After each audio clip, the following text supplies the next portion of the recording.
What does building a wall in a fast-flowing river do? It's actually called a weir. How does a seemingly simple weir affect the flow of water? We first use a device to simulate a fast-flowing river, and we can see that the water level in the device is 1.4 centimeters.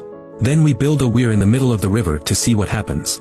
We can see that the water level flowing over the weir reaches 2 centimeters, which is higher than the previous level of 1.4 centimeters, while the water level downstream of it is actually only 4 millimeters, which is almost 70% less deep than before. This is because according to the principle of conservation of energy, a weir increases the potential energy of the fluid upstream, and in order to keep the energy upstream constant, the fluid decreases its velocity.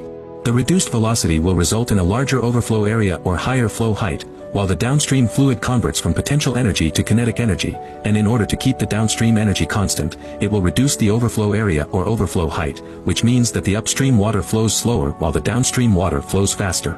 In practice, a large amount of precipitation during the rainy season will make the water level of the river rise and flood nearby residents. If a weir is constructed at the appropriate location of the river, although the water level upstream rises, the water level downstream will be lowered, which greatly reduces the probability of flooding downstream. I have to say that the invention of the weir is really a genius.